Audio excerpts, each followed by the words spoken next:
Hi, everyone. Welcome to the session we have on GRE featuring Jay Bryant from ETS.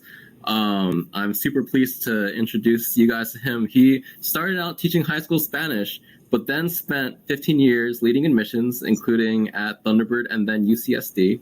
Now he's, I think, the main GRE guy at ETS, and I'm going to turn it over to him as I believe he has a presentation. All right. Hi, everybody. Jay Bryant here. I don't know that I'm the main GRE guy. I don't write the test. I don't do that. But what I do actually at ETS is I work with business schools, quite frankly, all over the world, although my region is specifically in the United States, basically most everything west of the Mississippi River. So I am based in Dallas, Texas, my hometown. But I did work in California, worked in Arizona, and I work with business schools as clients, specifically anywhere Texas, Hawaii, Alaska, California, Washington, Arizona, Utah, you name it. I work with them regularly, specifically around the GRE. We also do the TOEFL here at ETS, so many of you will be taking that as well. And then other things which you may not be aware of that are happening in the background that we work with business schools. So I'm going to try to share my screen here. Hold on a minute. This multiple screen, my presentation is now covering my video. Let me get this up here. And while Jay does that, let me add a quick reminder that while we do have the chat function, we prefer that questions are asked in the Q&A tab, which you can find to the right. It should be right below the chat tab. And I'll be looking through the Q&A for some questions to ask Jay during the presentation. And also, after the presentation is finished, we'll have some time for Q&A after as well. So if anything comes up that you're thinking about, please ask it in the Q&A session. And then you can also upvote and downvote questions that you're interested or not interested in hearing. All right. Very good. Very good. So there we go. And I'm going to be looking off to the side here because my presentation's on the side. Or wait, actually, my camera's here. I've got so many cameras and so many it's insane, this technology everywhere. All right.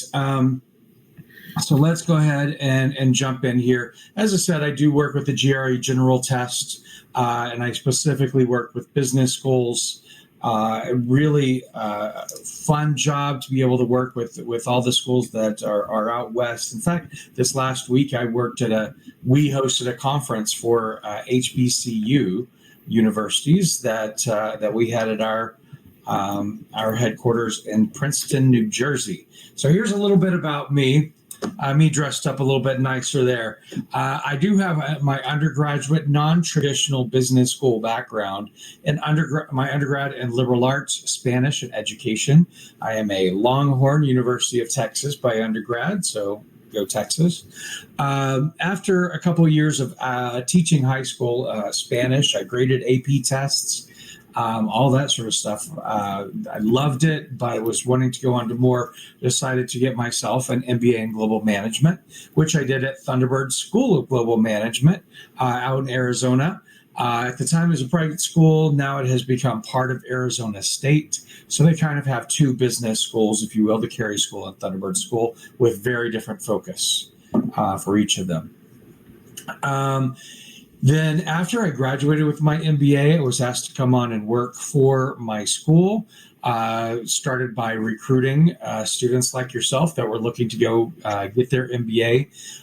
Within a couple of years, I was in charge of all admissions and recruiting, which was an amazing job for me. One I certainly didn't expect. Got to travel all over the world. I think I represented Thunderbird in approximately 60 different countries, doing events, answering questions, being on panels, things like this for the school. So I am familiar with the MBA market all over the world. That's certainly something that I really enjoyed getting to do. And then moved over to California, to the University of California in San Diego, the Rady School of Management.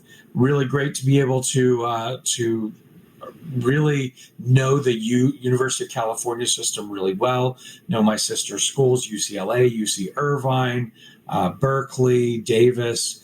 I believe those are all the ones that have business schools. really, really great opportunity for me. And then a number of years ago, ETS asked me to come on and said, we know, number one, you're an opinionated guy. That is true. That is me. And I came in from industry experience and helped ETS in bringing more and more of the GRE to the business school environment.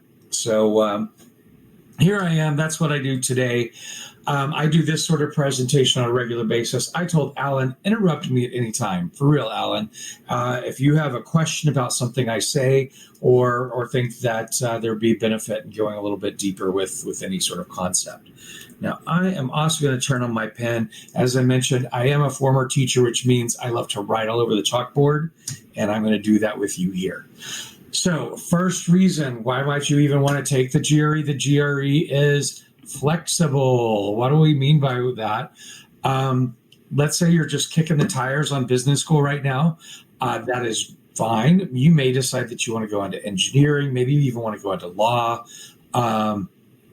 All these different, this whole list here you can see are where GRE are required or at least accepted, suggested for the various programs. Law being kind of new in that. Business schools have been accepting the GRE since about 2010 was when that really started. A few of the top 10 schools did it, and then that kind of filtered down through the rest of the industry.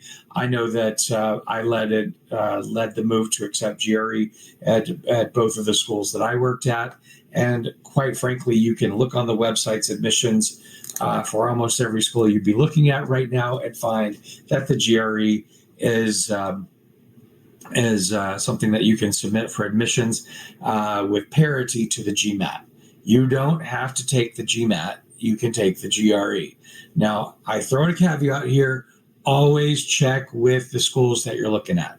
Every school is going to be different. Every school is allowed to do whatever they want to do as far as their admissions requirements. I'm just saying, in general, I can only think of one school off the top of my head in the top 100 ranked that I'm aware of that still prefers the GMAT in general across the board. Where you're looking, that's going to be the case. But when I say it's flexible, you could still perhaps, if you're looking at doing a dual degree, maybe engineering or science along with your MBA, those are going to be more GRE. You can't take the GMAT over to them. That's going to be where you can have that flexibility. I mentioned they've been accepted in business schools for more than a decade. More than 1,300 business schools accept the GRE test worldwide. That number is actually a few years old, so it's going to be much larger than that, I think, at this point. Business schools accept the GRE general test on par with the GMAT. So you get to choose. I'm going to talk a little bit about the differences here so that you know what you're jumping into and what the differences are. There are more than 1,000 testing centers in 160 countries. So plenty of opportunities there. In most locations, the test is available on a continuous basis, delivered on a desktop computer, keyboard, blah, blah, blah. The typical setup you have at home is what you take the GRE on. Now, a few years ago, about almost 4.5 years ago, we had this thing called COVID, and testing centers around the world had to be closed down because of it. So we started the GRE at-home test. It is the exact same test. Literally, I told you take the GRE on a computer. What's going to happen is they're going to zoom that thing into you. It's going to run on your computer, and you're going to take it there. Same test, same price, exact same scoring. And this here test is monitored through computer and camera, just as you are watching me now, sitting in my home office, speaking to you. While you're taking the GRE at-home test, you will be monitored. The proctor will actually, for a bit, take control of your computer to make sure they see what programs are running, that you don't have any unfair advantages going on or anything like that, don't do it. Your test will get canceled. We'll notify the program you're applying to, and that's not going to look good on your application. So don't think of doing anything to give you an unfair advantage at home. I'll tell you, you've got to clear your whole desk off when you take it at home. I'm not going to show you my desk, but if you were to see it, mine is not test ready. I got to clean my desk off, make sure my door is closed, that no family, friend, boyfriend, girlfriend, whatever is going to open the door and come in the room, because those are all going to be infractions that would be against what we need you to do when you take the GRE at home. So prepare for that if you're going to do it. Honestly, this, for most of you, it might just be easiest to go to a testing center, a quiet environment, something like that. So you can make that decision yourself. Okay, quick question about that, if you don't mind. Sure. So when you're saying we want to be monitoring the door and the desk, do you need multiple cameras for that? Do you need an additional camera that has an overhead view, or? No, wouldn't that be nice if we all had enough money to build something like that in our little office area? No, to start with, you will grab your camera or pick your laptop up and show around your room, show under your desk, show everything that's around you. But no, you're not going to have multiple cameras to do that throughout the actual test. One more question. What could I ask for? The test is available on a continuous basis. What does continuous mean here? Sure. That means, especially with this at-home version, you can take it any day of the year, any hour of the day. So if you take you could sign up for a 2 a.m. GRE test in your area. I don't know why you'd want to do that, but maybe that's when you perform your best. By all means, you can. So that's what that means by continuous basis. Awesome. Right. So let's get a little bit into the test format. And as I go into this section, I'm going to talk a little bit about what is the difference between the GRE and the GMAT. This is where you're going to want to pay some really special attention so that okay, maybe I find this more in my style of testing or something to that effect. So the test is 1 hour and 58 minutes. Now, if you're looking at old material for the GRE, let's say before, I believe the date was September 22nd of 2023, you're going to see the test was more of a 4-hour test. Well, we updated that, and as of the end of September this last year, it is now, as you see here, 1 hour and 58 minutes. It's the only version that exists. Whether you're taking it in the testing center or at home, that is the time. We basically, instead of changing the test, we reduced the number of questions. There was a research section that was in there before, which was research for us to test questions. We don't make you go through that anymore. So that was another hour cut right there. There are 3 sections: analytical writing, verbal reasoning, and quantitative reasoning. The writing is going to have 1 essay. I'm going to go into a little more depth in each of these as we go through today. But know that has 1 question. I'll talk more about that in a little bit. Verbal reasoning has 27 questions, and the quantitative reasoning has 27 questions. Okay, you'll see here the times here: 30 minutes to write your essay, 41 minutes to do the verbal section, 47 the quantitative. Notice it's the same number of questions, but we give you longer per question to answer those quantitative math-oriented questions that you're actually working through the problem. All right, let's talk about scores. Now, the GMAT, if you're looking at that, provides 1 overall score.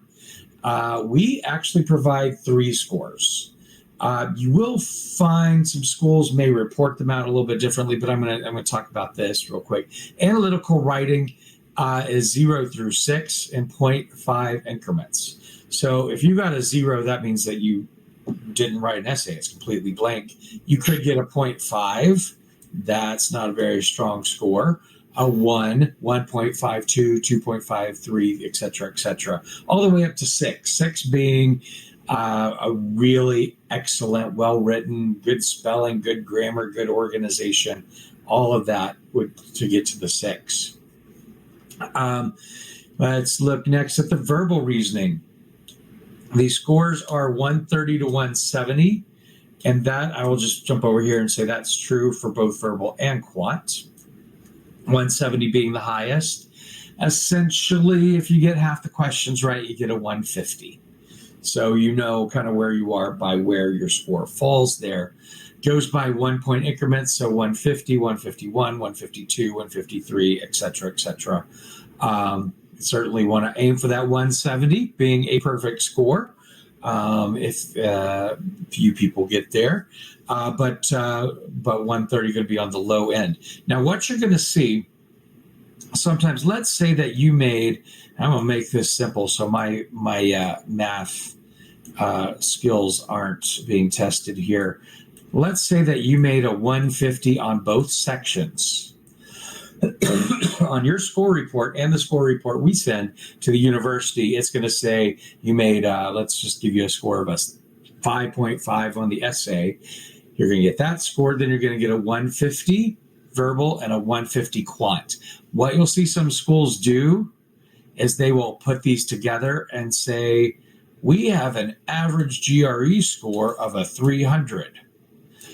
That's fine. The schools can do that if they want, but we won't be doing that. We will not break down the score like that. The reason why we keep it separate, there are many programs out there that maybe put more weight on the quant section. I know at my schools we certainly did. And let's say you scored a 160 over here, and I'm just going to keep this relatively simple for my math. And verbal 150, your score, they may report a 310. But were you stronger on verbal or stronger on quant? In the GMAT, you can't tell by your score. I'll tell you. If you combine these, you can't tell by your score. So we keep them separated out like that. All right. This is where we get into what are the differences between the GMAT and the GRE and all other tests, quite frankly. But we're going to talk for a minute about computer adaptive tests. Non-adaptive tests is where we got to start. So a test that's not adaptive. The questions are predetermined. These are the tests that you're used to taking. They're on paper. Paper and the writing on paper does not tend to be very adaptive as you go through. It is what's on the paper. You have questions 1 through 10. Everyone gets 1 through 10. They stay in that order. And what was handed to you is what you got. That is non-adaptive. So questions are predetermined. The LSAT, the MCAT, I know back when I took the SAT, it was also a non-adaptive test. We got a booklet and we had to go through the booklet essentially. But that's a non-adaptive test. Let's talk about question level and section level. And I've got slides on these, so I'm going to jump into those a little bit more. Question level adaptive means you answer a question, the very next question is going to be harder or easier based on if you got that question right. I've got a graphic for you. I'll show it in a second. Section level adaptive, you get a group of questions. Let's say, in the case of the GRE, you get 12. 12 questions. Depending how you do on those 12 is going to determine the next set of questions you get. Are they harder or are they easier? Let's look at the graphics I've made here. Here is a, let's see, this is a non-adaptive test right here. So paper test. This is, sorry, error right here. That should be, instead of computer adaptive, that should be non-adaptive tests. The MCAT, LSAT, paper-based test. You answer question 1, go to question 2, question 3, 4, 5, etc. And then depending on the percent of those that you get right, you'll get a score. If you get them all right, you go up here. You get them all wrong, you go down here. Most people wind up somewhere in the middle. That's non-adaptive. Question level adaptive test. This is what the GMAT is. Take note. This is what the other option for business school is. And here we got question 1 right here. Question 2, notice I've got 2 versions right here of question 2. You'll get the harder version if you get question 1 right. You'll get the easier version if you got question 1 wrong. That's essentially what happens. So let's make some paths through here. You can see this person got this one right, then wrong, then right. then right, then right. And so they ended up here. There are more questions than this on the GMAT, but you're going to score up here. That person did relatively well. Okay, this person off to a good start. Oh, and then they missed question 3. Now they're going down and ending right here. And that's how essentially your score is being calculated. Section level adaptive test. This is GRE. Question about that, Jay, if you don't mind me Go asking. for it. For the previous section? Yep. Is it possible to get floored or ceilinged in those sections? So say you've been perfect for the entire section. Is it possible that it's impossible to go higher and the only room is if you make a mistake, you go down? I don't work for the GMAT. However, I know that to get a perfect score, you have to get every question right. And each question gets progressively harder. So the ceiling and the floor would essentially exist at the last question. Okay, very cool. So that's how that one works. Now, this is the GRE. This may look complicated. I'm going to try and make it very simple for you right here. So you're going to start here. You're going to come into the testing room. There you are, happy face, glad to be there and testing. All right, I can draw with a mouse. There we go. You're going to sit down here. I mentioned there are 27 questions in both the quant and verbal section. No, scratch that. That's not 15. This is 12. And then section 2 is going to be 15.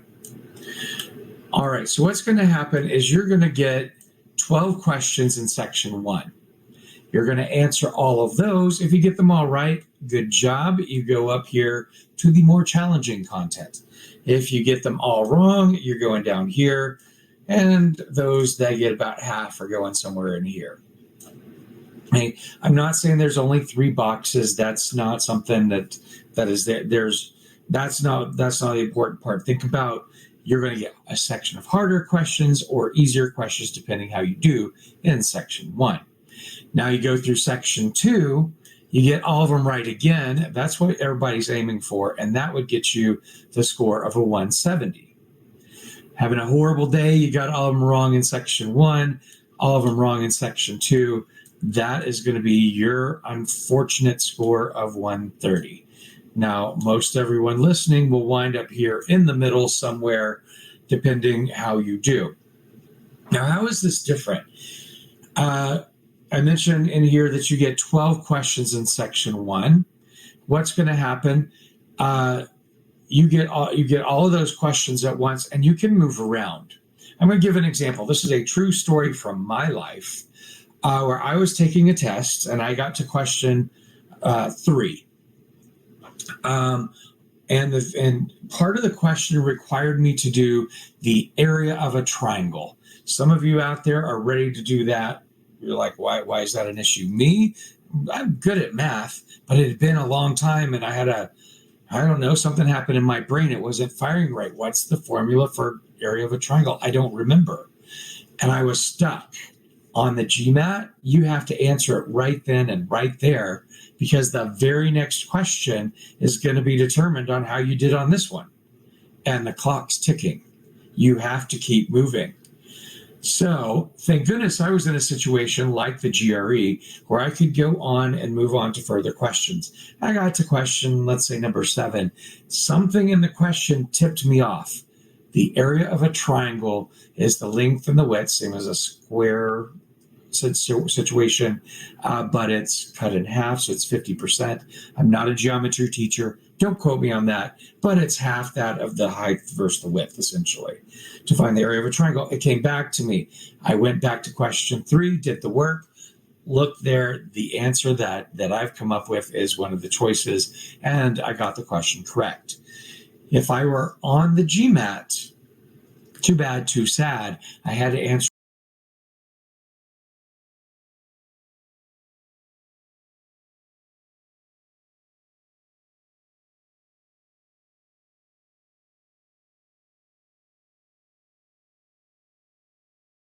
If I were on the GMAT, too bad, too sad, I had to answer it right there, because question level 4 difficulty was based on how I did on question 3. Now, I do understand you can go back and change up to 3 answers on the GMAT these days. However, the difficulty of question 4 was determined at the time you answer question 3. So it is important that you answer 3 correctly. So that's, to me, you get these 12 questions here. You can jump around in those 12 questions. One just really hard and it's taking too much time. Mark on your scratch paper, hey, come back to this one. You answer one you're like not totally confident in it, circle it or write that number down and come back as you go through and you have the time to move back. To me, that is much less stressful than the force of the clock is ticking and how you answer this question is going to determine the path that you are taking through your test. So to me, that is the biggest difference between the GMAT and GRE. There are certainly others, but that's the big one right there. Alan, did that make sense how I described that? That made perfect sense to me. All right. Hopefully it made sense to everybody out there. If not, put a question up in the question area and we will certainly address it. I'm going to jump in now, go a little bit more into the sections.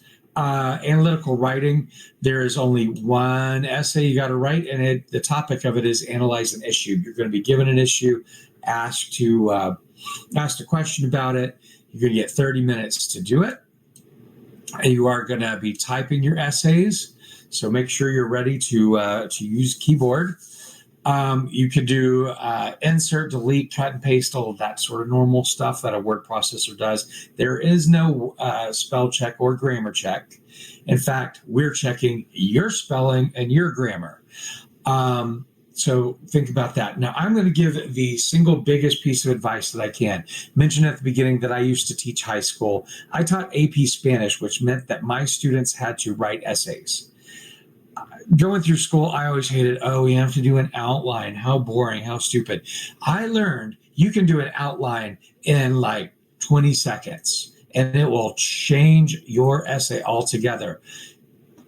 When you're looking at this, you're in the essay section, it gives you your question. You're going to have an intro, you're going to have a closing. And in the middle, you're going to have 2, 3, 4 ideas. However many you have, I'm just going to say it's 3, your typical 5-paragraph thing here. Just write, even if it's 1 or 2 words so you remember, just write in there what it is you want to talk about in each of those paragraphs. Why should you do this? If you write by the stream of consciousness, it may make sense to you as it's coming out, but you're being graded on organization with this. You want to make sure it flows. You want to make sure you get in all of your ideas. You want to make sure all of that. Take the 30 seconds to 1 minute out of the 30 minutes that you have to write an essay or to write an outline. All you have to do is refer to it really quickly and then write essentially what is in your mind and just write it out. Write it out. The organization will make a huge difference. We are assessing critical thinking and analytical writing skills, as well as content, organization, as I just said, spelling and grammar, vocabulary. You don't need to use all the biggest words you know. You need to use appropriate, strong, and quality vocabulary in here. And insider tip right here, most people don't know this. I didn't know it until I worked at ETS. If you go to our website and you look at this, the part on the essay for the GRE, every prompt that exists is available publicly. That's right. We put the questions out there. Now, there's a lot of them, over 100, but you probably don't want to memorize an answer for every one of them.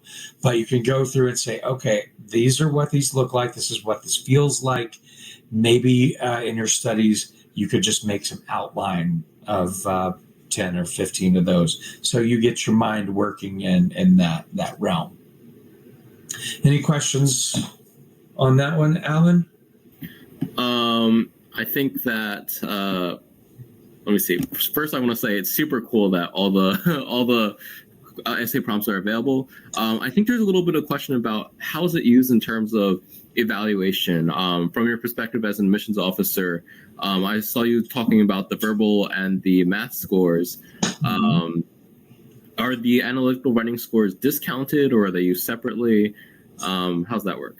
Sure, I'm happy to answer that. Well, I will tell you this is another difference on the GMAT and GRE. The GMAT actually doesn't have a writing section currently, which I will say as a former admissions director makes me nervous. Why does that make me nervous? Because I want to know that my students can write. You may be going to business school, but guess what? You're going to be doing a lot of writing in business school, really in any type of graduate program. The way that I approached this when I was on campus, it wasn't. It was more of a, okay, you look at the first two, verbal and quant, see how you're doing there, and then look back and say, okay, they got a decent score on the writing. That's more what I did. If it was below a certain level, significantly below the class average, then I would certainly get nervous. I may say, hey, you need to take a writing course, consider doing this on your own time, whatever, before you get here. It's very important, especially in this time of AI tools like ChatGPT and other things that are out there. The schools want to know that you can write, because if they put you in a class with a professor that has a major writing component and you're unable to write, your spelling is bad, your grammar is bad, organization is bad, that is going to reflect really poorly back on those who admitted you to the program. So to me, it was more of a, okay, they got a whatever score, and that's quality check, move on. So it's not a huge determining factor, but at my schools, it was always something that could be, oh no, we got to knock them out because that score is not, the writing score is just not quality level.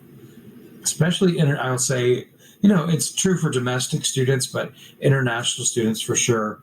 You're doing some of this in the TOEFL as well, or the IELTS, whatever you're taking. But schools do want to see that you can write quality. Okay, hopefully that answers everything, Alan. Hopefully, Jalaj, if that doesn't answer your question, feel free to post a follow-up in the Q&A section. All right, let's jump on to verbal reasoning. Excuse me. Verbal reasoning assesses your ability to understand what you read and how you apply your reasoning skills. Again, you're applying to business school. You're like, oh yeah, that's not a literature degree. I don't need to worry about that. You are going to read more than you ever expected when you go into a business program, and they're at levels that are going to be pretty high. Case studies, things like that. I'll tell you, everything that we put on the GRE and the verbal reasoning section are things from the real world. They are things from websites, news articles, in any more formal sort of writing, things that you would come across in the real world. We didn't just write them to torture you. What we're trying to do is, do you understand completely what these real world writings are all about? Mentioned earlier, you got 27 questions in 41 minutes. Now, the way it works, there's 27 questions. You might have 3 or 4 about one reading selection, and then 3 or 4 about a different reading selection. So they may be grouped like that, but do know that that's how that works. I'm going to jump through, and I'm going to go through quickly. I'm not going to explain the answers in all of these for a matter of time, what the question types are, because this is also a slight difference between GMAT and GRE. First type here, multiple choice, select one answer choice. Here, you are going to read the paragraph, and then you're going to answer with, as it says down here very clearly, select one answer choice. When you do all the work, boom, it comes out, and there we go, our one answer choice. That you've probably done before. Multiple choice, select one or more answer choices. What? One or more? That sounds confusing. Yep. And these, we will always make sure very clearly on the screen. This is the exact screen from the GRE, by the way. It's going to tell you, in fact, twice here, that you should be selecting more than one or more. So you read this. I'm not going to read it out now for time's sake. When you answer the question, notice there are actually 2 things in here which are correct. If you mark one and not both of them, you got the whole question wrong. If you marked, in this case, the one here in the middle, whole question wrong. You got to make sure that each one that you mark is going back and answering the question that has been placed there for you. Okay, so that might be a little bit different than something that you're used to. You may want to spend some time practicing on those. Know they exist. Select in passage. Literally, you are doing exactly that. The question here is select a sentence that distinguishes two ways of integrating rock and classical music. Boom. There it is. You're actually going to take your mouse and use it to highlight in here. It looks like I'm marking out, but you're going to literally reach over, bring your mouse over and highlight it in the text. Okay. This looks a little more complicated. This is the text completion questions. Notice you have 1, 2, and 3 blanks in this paragraph. You have blank 1, 2, and 3 here. And you have various words that you can fill in with. Now, I'm going to tell you that just looking at blank 1, all 3 of these words may actually fit grammatically and by meaning there. You may need to read a little bit further in the paragraph to understand the meaning of the word. So yeah, this is your vocabulary being tested. I'm just going to look at this first one here. It is refreshing to read a book about our planet by an author who does not allow facts to be overshadowed, invalidated, or illuminated. All 3 of those work, but I'm going to have to go on in this paragraph to find which meaning is correct. By politics, well aware of the political disputes about, I'm not going to read that whole thing, what's going to happen. At the end, you're going to see that you're going to highlight the word in here that fits correctly in that sentence by meaning of the paragraph. Okay? So that is there. Sorry, I'm racing through this one. Make sure I get through what I need to show you. And this one, this is called sentence equivalence questions. What you're doing, you will always have 2 answers, as it says here. Select the 2 answer choices that when used to complete the sentence fit the meaning of the sentence as a whole and produce completed sentences that are alike in meaning. Now, I'll tell you right now, all of these words can fit in this blank. But there are 2 that have the same sort of meaning when I do it. Comprehensive, fundamental, inclusive, universal, significant, and ubiquitous. Again, testing your vocabulary here. And universal and ubiquitous mean more or less the same thing. It's found in all organisms except some bacteria, is almost as universal or is almost as ubiquitous. So that if that looks a little bit challenging to you, spend some time practicing these. You'll start to get the idea down, and when you go in for your real test, you'll be ready for that. Any questions in there, Alan? We have one question from Andre Marchand. He asked, what are the main sources to improve your verbal skills? And I guess as an add-on, how can ETS help? All right, I'm going to get to, before I finish up here, some of the resources that we have. How do you get that better? Practice, practice, practice, read.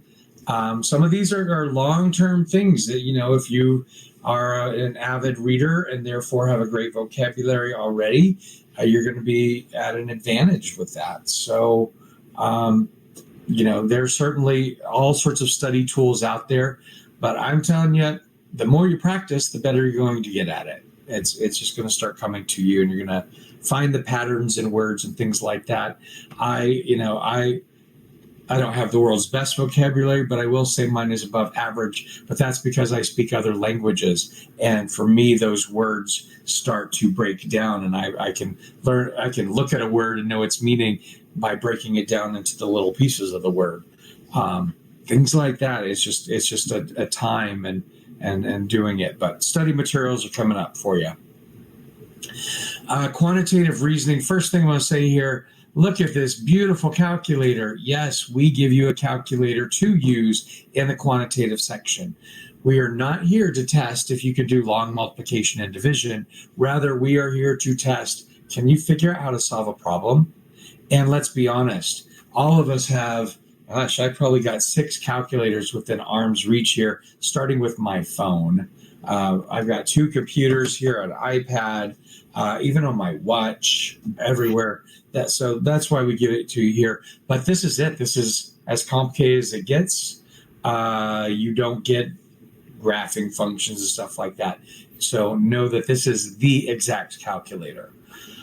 You're going to be tested arithmetic, algebra, geometry, and data analysis. And by data analysis, I do mean more looking at data, looking at charts and graphs, and making answering questions based on that, as opposed to really in-depth statistical analysis, which is going to take more than a calculator and a lot more time to do it by hand. So it's basic being able to understand what you're looking at. I'm going to jump ahead here, watching the time. Again, you got your multiple choice with one answer. So if you were to go through and do this, you would find that that is, in fact, the correct answer in that. You could have more than one answer. If you've solved for X in algebra before, you know that sometimes the answer could be 2 and -3, for example. That would be a case where you would have 2 answers, and you have to get both of them for the question to be right. In this case, which of the following integers are multiples of both 2 and 3?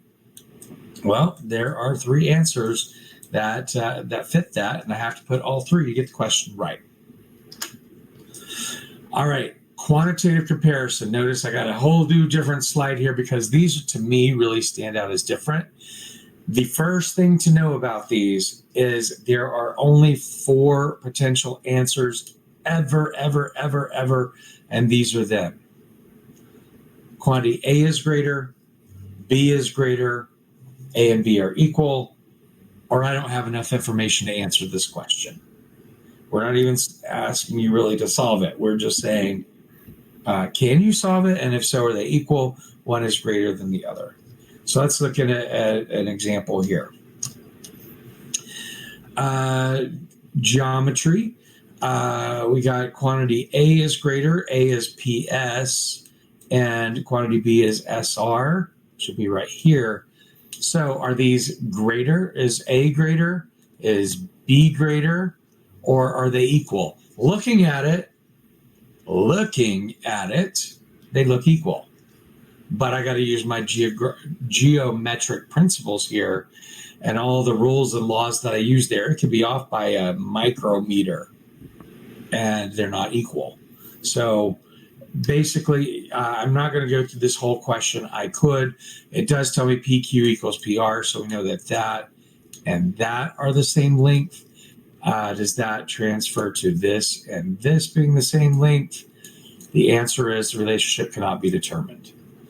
If that looks confusing to you, then you probably want to spend some time going through these questions. To me, they were the most different from any test that I've seen elsewhere. So spend some time getting used to these. This is where to put some practice. Okay, numeric entry, you're going to literally type in an answer, but pay attention, by the way, on this nearest whole percent. Notice here I put this in the calculator, came out to 0.333333. Nearest whole percent is 33. If I put 33.3, I'd get it wrong because I didn't follow the instructions. So, yeah, look at those details. This is a data interpretation questions when we talk about the data analysis. You got a chart here. If the dollar amount of sales at store P was 800,000 for 2006, so this is percent change from 2006 to 7, from 2007 to 2008. Now, again, for time reasons, I'm not going to go through and work this whole thing, but basically, it's looking at store P went up 10 and then down 10%. be really easy to think in here, oh, well, it went up from 800,000, 10%, and it went down 10%. So went up and down the same amount must be 800,000. Wrong. It's a two-step question. It went up 10%, then it went down 10% to that new number, which brings you to 792. You do actually have to do the math and make sure you're taking every step in there. Okay. Last section here, you do get your scores right when it's done. It looks like that. You don't get your written scores because that is actually graded by a human being. Both AI and human being will read them before your score is available. Score select option. There's a number of ways to do this. You can send your scores right when you take it. You can hold off and say, I'm not sure where I want to send them to. I'll send them later, whatever. If you send them right when you take the test, you can send either all your scores or the test you just took. If you want to wait for a few days, you can send the one you just took, you can send all of them, or you can say, you know what, I took it 5 times, send test number 4. So you can do that. And I mentioned you took it 5 times. That sounds like something nobody wants to do. Do great your first time. You don't have to, but you are welcome to. And many people do. Don't feel bad if you are one of them. Take the GRE more than one time. You can take it every 21 days. So if you don't get the grade that you wanted, you can wait out 21 days. And you can do it 5 times within a 12-month period. So that, including if when you take it, you're like, oh, I don't think I did well, and you cancel your scores. If you cancel your scores, you don't get to see what they were. That's just you feel you did bad. So no. But you can take it every 21 days with 5 times in a year. There are a lot of things out there. I'm not going to go through every single one of them. These are things that we offer at ETS. The reason I encourage you to look at these are written by the people who wrote the actual test, not by someone who's read a lot of questions and kind of make up, oh, this is what they're going to be like. Now, these are actual former test questions written by the people that do the tests and using their tools. Certainly, absolutely, you should take at least one practice test. We do offer those. There's more than one, but you definitely want to go for those.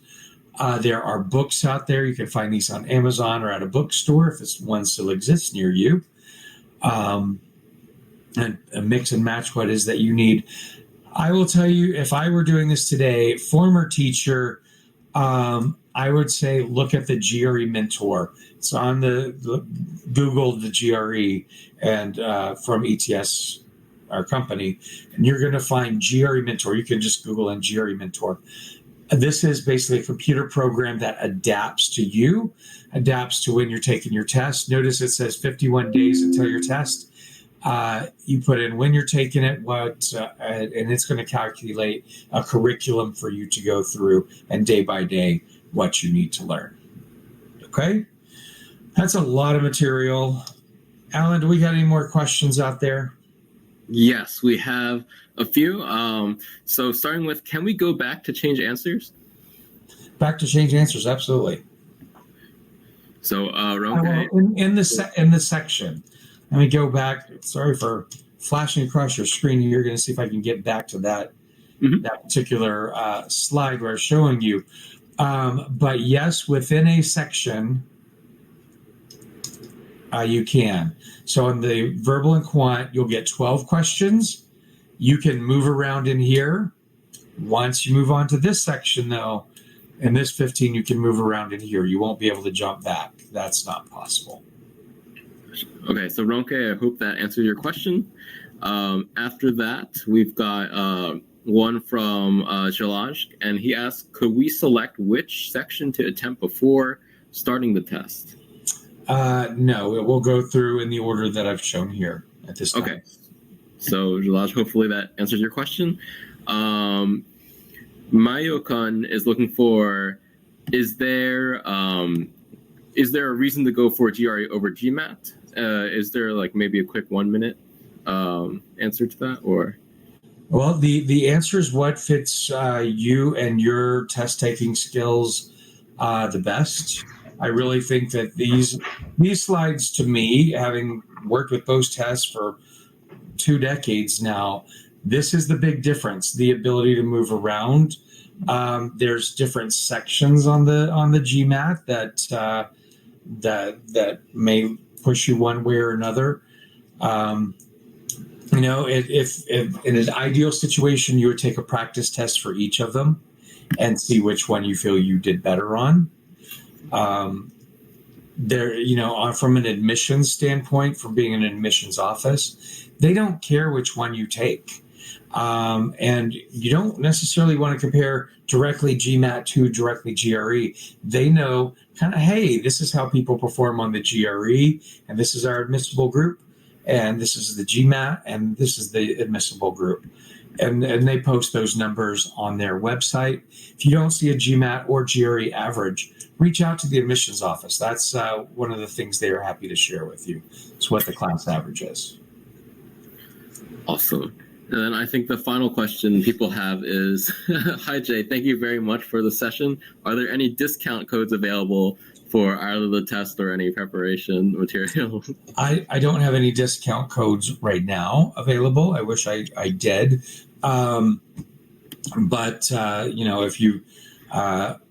If you're waiting a little bit to take it, you might come across an opportunity that we have those. Right now, I don't have one to offer today. I will say that the GRE is significantly less expensive than the GMAT. So there's your discount. It's not really a discount, but that's what I can say about that right now. Sounds great. I think that's all of our audience questions. Jay, if you have anything else? I think I'm good. Let me stop sharing my screen here, bring y'all back over. The last piece of advice, and this is coming both from working with the GRE, but also from spending almost 2 decades as admissions director. Actually, it's 2 things. One, the worst thing that you could ever say to someone's in admissions is, don't pay too much attention to my GRE score. I didn't really have the time to prepare. You absolutely have the time to prepare if you make the time to prepare. The second thing I will say, which goes right along with that, take the test as early as possible. If you are planning to apply for 2025, that may seem like the deadlines are months and months away. And often, let's be honest, the GRE might be a big hurdle. Get it done early. Get that stress behind you. It will also let you know kind of where you fit in at your target schools. Are you above average, below average? Do not take it the day before an admissions deadline. You're not going to get your scores in time. You're going to be extra stressed, all those. And also, as I mentioned, people do take the test more than one time. No one wants to, I assure you. But it gives you the opportunity, if you take it and you're not where you want to be, it gives you the opportunity 21 days later to make another attempt. Give you 3 attempts if you need to, whatever you think you may need. Just don't put that off. This is not something to procrastinate on.